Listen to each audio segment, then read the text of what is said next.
What's going on, guys? So I'm back again with another video, and in this video I'm going to be talking about which is better for fat loss. Is it cardio or weight training? So there's quite a lot of confusion when it comes to which is better for fat loss, weight training or cardio. And I think a lot of this confusion kind of just stems from the lack of understanding of how we actually burn body fat. So most people think that cardio is better for fat loss because during low intensity training, we do actually burn fat as our primary source of fuel.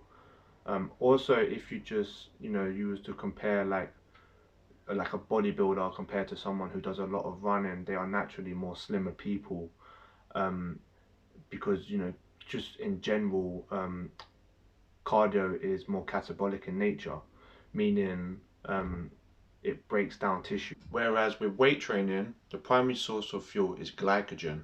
Now, glycogen is pretty much just stored carbohydrates, and we store glycogen mainly in the liver and in our muscles. So when we actually go to lift weights, like we do burn less fat overall because the primary source of fuel that we are burning is glycogen. So let me give you an example. Um, let's say I go to the gym and I go do some cardio and I burn 300 calories in that session. A high percent of those calories will come primarily from fat. Probably over like 90-95% of those calories will come just from fat alone, and then a very small amount may come from glycogen. Whereas if you go to the gym and you lift weights, let's say again I burn 300 calories lifting weights, well, I might burn like 60% of those calories from like glycogen, and about 40% of those calories from fat. So I still am burning some fat when I do weight training, and I still am burning some glycogen when I do cardio. But yes, you will oxidize more body fat during a cardio session than you would during a weight training session. Just more of those calories will come from stored body fat. Also, when you talk about weight training, the general person would think of like a big and bulky person, whereas obviously someone who does, a lot of cardio would be a more slimmer person. Now, most people who want to start training actually want to get slimmer. They don't want to get big and bulky. So that's one of the reasons why they don't actually go and lift weights. So based on this way of thinking, it does make sense that, cardio is going to be better for fat loss overall because it just burns more fat when we're doing it compared to weight training. However, like most things, it's just not that simple and it can get a little bit more complicated than that. So before I explain why it's not that simple and how it's not so black and white, I first want to talk about a study that actually showed the opposite what you would expect to see, based on this understanding of cardio versus weight training for fat loss. So the study was published in the Journal of Applied Physiology, and basically what they done in this study was they got 200 people. Um, Most studies that I've seen with weight training involved only usually have about 30 participants. So to get 200 people in this study, that's a very high amount of people. So this is a very good study to reference. And basically in this study, what they've done is they took these 200 people and they split them into three different groups. So they had one group that just did cardio alone, the second group that just did weight training alone, and the third group did weight training and cardio together. And basically what they found in this study was that the cardio and weight training group lost the same amount of body weight as the cardio alone group.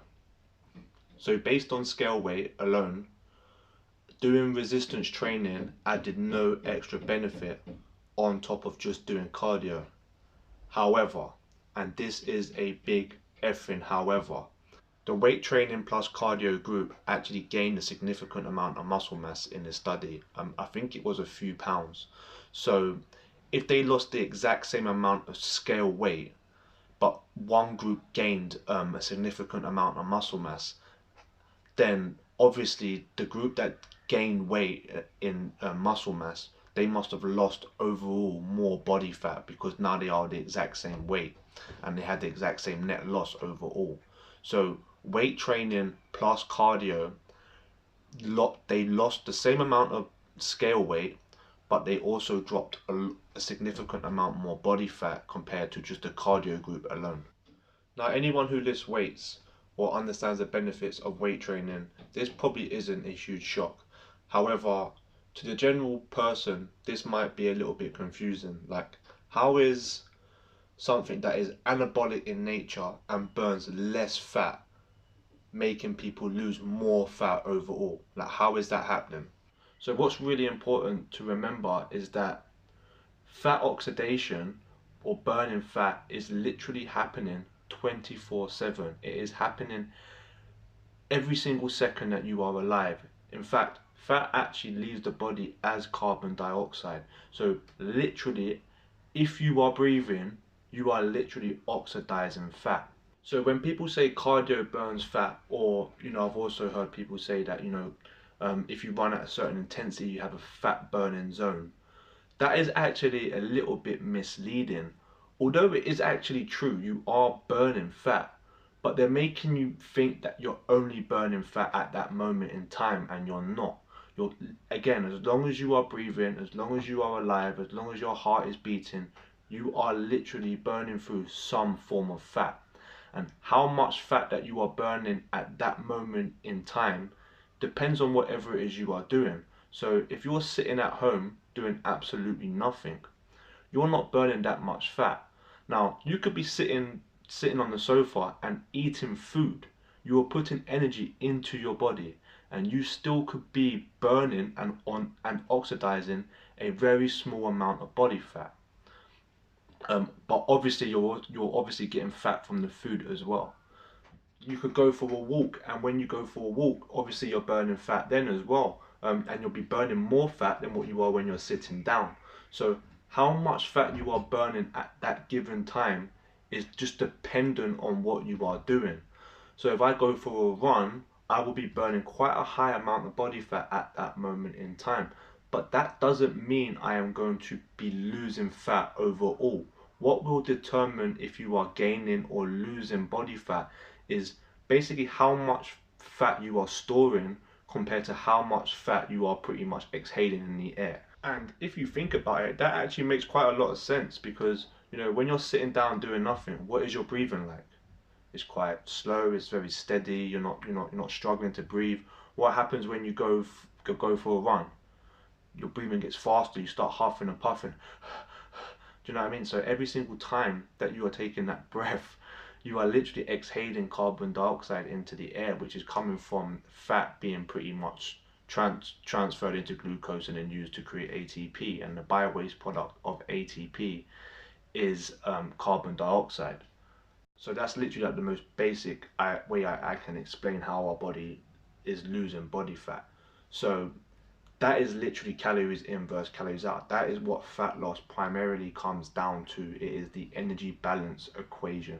It is the amount of energy that you are putting into your body, which is then being converted into fat or glycogen or glucose, and the amount of energy you are expanding, and literally the carbon dioxide that you are breathing out.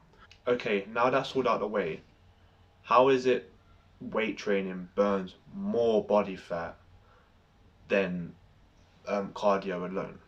It makes sense for them to both lose the same amount because it is just about energy expenditure. So how is it, muscle mass is actually making people lose more body fat over time? Well, this actually happens a few ways.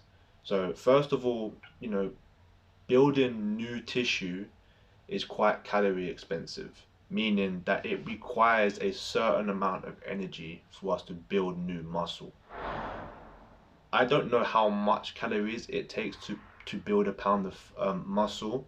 We know there's about 600 calories in a pound of muscle, but we think it takes a lot more calories to build that pound.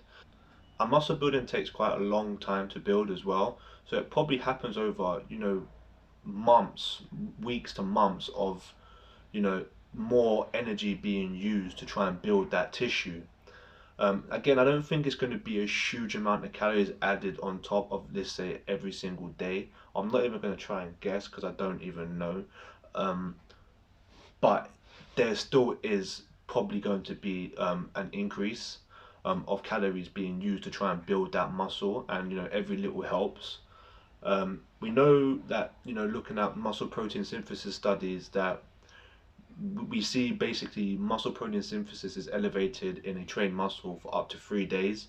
So we know that it makes sense for at least 3 days after your training period, you are technically using a little bit more energy than you normally would to try and recover that muscle. But I would speculate, even though muscle protein synthesis has stopped, we don't really build new muscle in 3 days. I would say that's more of a recovery thing than anything else. So again, this is just a hypothesis more than anything, but I would definitely speculate that you are burning more energy. Probably only a small amount, but you're still burning more energy for a longer period of time than just those 3 days. And I would guess that if you're doing consistent weight training, you know, those small amount of calories being added up on top of every single training that you do, every single session that you do, would all add up to a significant amount of calories being used to build that new muscle. And that would definitely explain, you know, why in that study they actually lost more body fat. But again, that is just completely speculative. Another reason why weight training would probably be better for fat loss in the long term is because of the changes in body composition. So what I mean by that is that when you see like a positive change in body composition, it usually means to either maintain your muscle mass that you have now and lose body fat, or to be able to build muscle and maintain that body fat or lose that body fat. So it's basically just about your muscle to fat ratio and just improving on your muscle to fat ratio. So people with a better muscle to fat ratio are going to probably find it much more easier, not just to lose body fat but also to maintain that fat loss after it has occurred. And the reason being is just because people who are more muscular are just naturally going to be more active individuals. And that's not, like, a lot of people think that this is like a laziness thing, and people who are overweight are just lazy. It's not. It's just that most people who, like, let's just say we take someone who's obese, they would have a low amount of muscle mass, but they would have a high amount of body fat. So they have a low amount of active tissue carrying a high amount of inactive tissue. So obviously, obese people are just going to be getting tired much more quicker just doing everyday tasks than someone who has a very high amount of muscle and hardly has any body fat. Because someone who's lean and muscular, they have a whole bunch of active tissue which is carrying only a small amount of inactive tissue. So again, it's just an unfair comparison when you're talking about activity levels from lean people to overweight people. Another way you can think of this is, imagine you have two guys and both these guys weigh about the same. They have the same muscle to fat ratio, and one guy has to carry a 20-pound backpack around with him everywhere he goes for 1 week, and the other guy has to carry a 50-pound backpack around him everywhere he goes. Who's going to be more tired at the end of that week? Of course it's going to be the guy carrying 50 pounds. It's just an unfair comparison. He's literally carrying over double the amount of weight um, than what the other person is with the 20 pounds. Let me give you another example, but this time let's say it's two people that are completely different body compositions. So let's say we have one guy who weighs like 180 pounds and is like 10% body fat, and he has to carry a 20-pound backpack. But we also have another guy who is again the same weight, so 180 pounds, but is like 35% body fat, and he also has to carry a 20-pound backpack as well. Who's going to be more active at the end of the week? Who's going to be more active throughout the whole of the week? Obviously it's going to be the guy who's lean and muscular. That 20 pounds to him is going to feel like nothing, whereas this guy, he's the same body he's the same body weight, but he doesn't have as much active tissue and he has over 3 times more body fat. That is massively going to affect how active he is going to be able to be. And it's usually that type of inactive person that complains that they actually have a slow metabolism, when it's not necessarily the fact that they have a slow metabolism, it's the fact that they are just inactive, and that could then actually allow them to have a slow metabolism because they're just not burning enough calories through just normal day activity.